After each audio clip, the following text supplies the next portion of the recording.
Shalom saudara yang terkasih dalam Tuhan. Puji syukur kita masih diberikan kesehatan oleh Tuhan di saat-saat pandemi seperti ini. Sudah banyak orang yang sakit bahkan meninggal, bahkan kasusnya udah sampai 1 juta di Indonesia ini. Dan kita masih dihindarkan, itu merupakan suatu anugerah yang besar banget buat kita. Nah saudara, kali ini saya, Gideon Martino Panjinugroho dari kelas 1245 nomor absen 14 akan membawakan firman, yaitu firman tentang saling membangun dalam ketaatan. Nah, firman kali ini tuh saya ambil tuh dari Injil Matius pasal yang ke-25, ayatnya yang ke-14 sampai ke-30. Nah, sebelum mulai ke firmannya, saya punya perumpamaan. Perumpamaan ini tuh menceritakan tentang suatu pemuda yang hendak pergi ke tempat perbelanjaan untuk beli barang, yaitu garam. Karena kebetulan garam di rumahnya habis dan dia hanya bisa beli garam di minimarket tersebut. Nah, tetapi sialnya minimarket tersebut sedang penuh parkirannya, nggak ada tempat parkir sama sekali, dan dia membawa mobil. Nah, apa yang kira-kira akan dilakukan oleh pemuda tersebut? Ya, pemuda tersebut merupakan orang yang bandel. Dia akhirnya parkir di depan trotoar, padahal di depan trotoar tersebut sudah ada tanda P. Tanda P dicoret. Tahu kan ya saudara artinya P dicoret? Ya, dilarang parkir. Tapi pemuda tersebut tetap ngeyel buat parkir di sana karena dia berpikir bahwa nggak apa-apa deh, toh gue juga sebentar banget di sini, cuma mau beli garam, udah pulang gitu. Namun sikap pemuda tersebut dicontoh oleh pengunjung-pengunjung lain yang akan pergi ke minimarket tersebut untuk beli barang, namun penuh. Akhirnya banyak pengunjung yang ngikutin buat parkir di belakangnya, parkir belakang, bahkan parkir di seberang. Akhirnya jalan tersebut penuh dengan orang parkir sembarangan. Dan apa yang terjadi? Banyak kekacauan di sana. Jalan-jalan tak tertata, klakson di mana-mana. Hanya karena sebuah sikap pemuda yang mementingkan dirinya buat nggak apa-apa deh, sebentar banget. Tapi ternyata sikap sebentarnya itu membawa suatu konsekuensi gitu, suatu akibat, dan itu dicontoh oleh orang banyak. Nah, di sini di Matius ya, ini menceritakan tentang perumpamaan tentang talenta. Saya akan baca dulu ayat yang ke-14. Sebab hal kerajaan sorga sama seperti seorang yang mau berpergian ke luar negeri, yang memanggil hamba-hambanya dan mempercayakan hartanya kepada mereka. Yang seorang diberikannya 5 talenta, yang seorang lagi 2, dan yang seorang lagi 1, masing-masing menurut sanggupannya. Lalu ia berangkat. Segera pergilah hamba yang menerima 5 talenta itu. Ia menjalankan uang itu, lalu beroleh laba 5 talenta. Hamba yang menerima 2 talenta itu pun berbuat demikian juga dan berlaba 2 talenta. Tetapi hamba yang menerima 1 talenta itu pergi dan menggali lubang di dalam tanah, lalu menyembunyikan uang tuannya. Lama sesudah itu pulanglah hamba-hamba itu, lalu mengadakan perhitungan dengan mereka.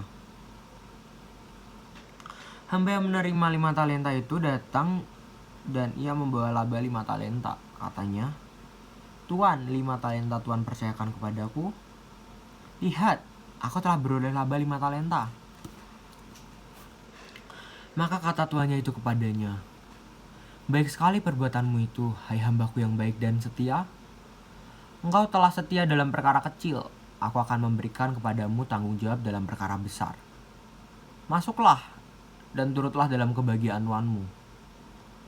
Lalu datanglah hamba yang menerima 2 talenta itu. Katanya, Tuan, 2 talenta Tuan percayakan kepadaku. Lihat, aku telah beroleh laba 2 talenta. Maka tuannya itu kepadanya, baik sekali perbuatanmu itu, hai hambaku yang baik dan setia. Engkau telah setia memikul tanggung jawab dalam perkara kecil. Aku akan memberikan kepadamu tanggung jawab dalam perkara yang besar.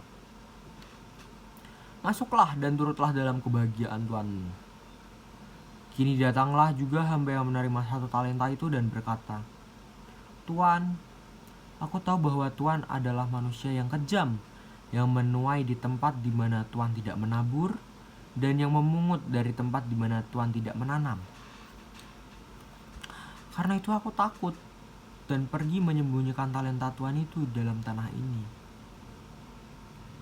Ini, terimalah kepunyaan Tuan. Maka jawab tuannya itu, hai kamu hamba yang jahat dan malas. Jadi kamu sudah tahu bahwa aku menuai di tempat di mana aku tidak menabur, dan memungut dari tempat di mana aku tidak menanam. Karena itu sudahlah seharusnya uangku itu kau berikan kepada orang yang menjalankan uang, supaya sekembaliku aku menerimanya serta dengan bunganya. Sebab itu ambillah talenta itu daripadanya, dan berilah kepada mereka orang yang mempunyai 10 talenta itu. Karena setiap orang yang mempunyai kepadanya akan diberi, sehingga ia berkelimpahan. Tetapi siapa yang tidak mempunyai, apapun juga yang ada padanya akan diambil daripadanya. Dan campakkanlah hamba yang tidak berguna itu ke dalam kegelapan yang paling gelap, di sanalah akan terdapat ratap dan kertak gigi. Nah, itu tadi bunyi dari firman Tuhan yang telah kita baca dari Matius ke-25 ayatnya yang ke-14 sampai yang ke-30. Nah, di sini poin yang pertama itu sang tuan memanggil ketiga hambanya. Jadi hamba yang pertama dipercayakan 5 talenta, hamba yang kedua dipercayakan 2 talenta, dan hamba yang ketiga dipercayakan 1 talenta.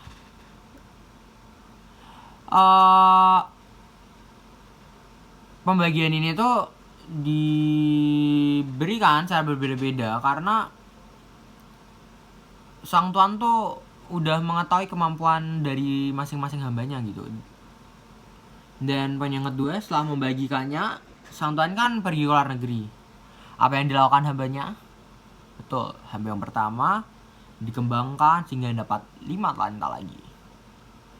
Hamba yang kedua dikembangkan lagi sehingga dapat 2 talenta lagi. Sedangkan hamba yang ketiga, ya si hamba yang pemalas dan jahat itu,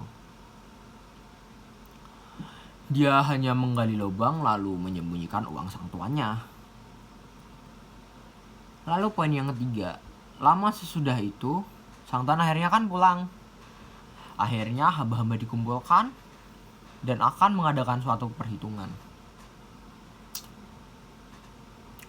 Nah, hamba yang satu dan hamba yang kedua ya merupakan hamba yang bertanggung jawab. Bahkan di sini disebutkan bahwa dia adalah hamba yang baik dan setia gitu, karena dia berhasil menggandakan apa yang telah dipercayakannya. Sedangkan hamba yang ketiga, dia gak dapet apa-apa. Dia malah dikatain, hai kamu hamba yang pemalas dan jahat. Jahat di sini bukan jahat dalam artian yang jahat kriminal, bukan, tapi jahat di sini adalah jahat karena apa ya? Dia itu tidak mengembangkannya gitu, tidak mau mengusahakannya buat lebih lagi gitu.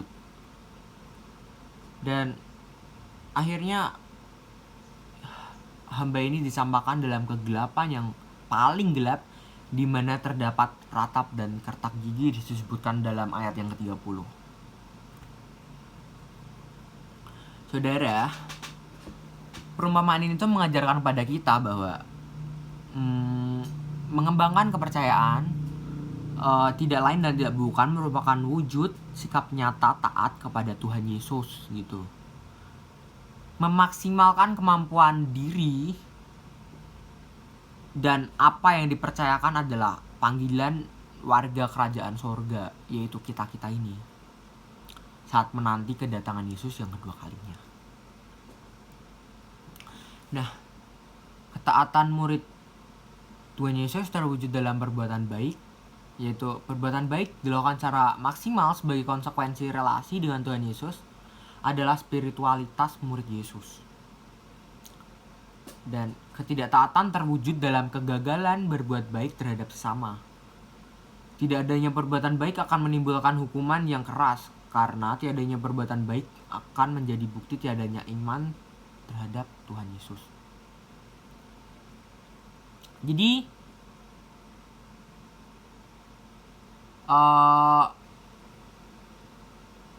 di sini saya ada membawa suatu bolpen. Bolpen ini macet, nggak bisa dipakai. Aku kasih ke kalian, tapi nggak bakal ada gunanya walaupun dia sebanyak ini. Tapi dia macet, dia nggak ada gunanya. Apa yang akan kalian lakuin? Kalian buang, kalian sia-siain. Sama seperti hamba yang ketiga. Di sini, hamba yang ketiga macet, nggak mau ngembangin. Hamba yang ketiga dibuang, gitu. Sama seperti bolpen ini. Bolpen yang macet walaupun dia diberi isian tinta, gitu. Terus di sini saat ini, jikalau saudara sedang merasa macet, sedang merasa stuck di situ, nggak bisa mengembangkannya lagi, maka bangunlah ketaatan saudara dengan giat dalam pekerjaan Tuhan. Masa orang lain sedang giat-giatnya belajar, kalian malah nganggur enak-enakan, leyeh-leyeh, tidur, santai, tiktokan, scroll Instagram, lihat YouTube, nonton Netflix, nyemil sana sini, main, nge-mall. Kalian dapet apa? Gak ada, sama aja, macet. Jadi janganlah kalian bermalas-malasan. Kayak nih, kalian ada suatu impian nih, masuk ke PTN terkenal nih, PTN-nya luar biasa, contohlah UGM gitu, kedokteran UGM. Tapi apa yang kalian lakuin? Kalian malah mainan HP, jalan-jalan, nongkrong. Mana bisa masuk UGM? Gak bisa, gak bakal bisa. Orang lain di sana, teman-teman kalian itu yang belajar banyak, yang les intensif, tiap hari belajar, latihan soal sono sini, buku setebel ini dipelajarin. Kalian scroll HP, gak ada gunanya, gak bakal dapet itu, gak bakal dapet apa yang kalian impikan. Jadi yuk kita saling membangun dalam ketaatan kepada Tuhan, dan kita berusaha buat maksimalin kemampuan diri kita, karena hal itu akan mendatangkan kebahagiaan dalam kehidupan kita dan sesama. Dan sekarang kita bakal baca di Roma yang ke-12 ayatnya yang ke-11. Oke.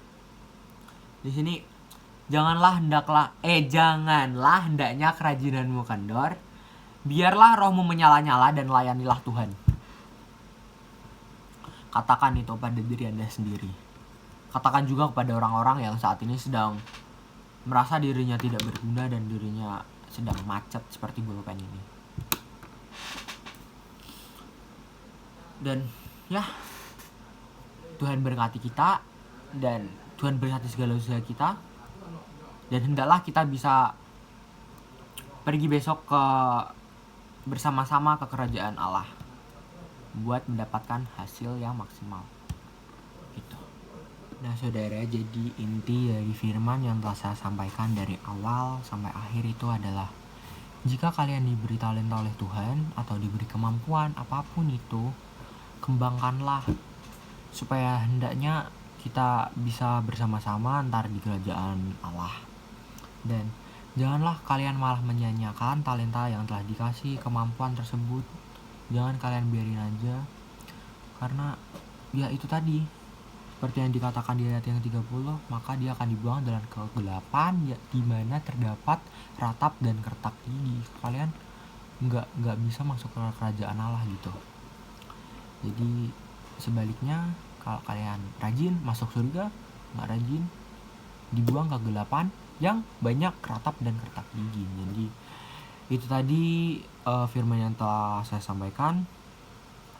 Semoga makin banyak orang yang terberkati. Shalom semuanya.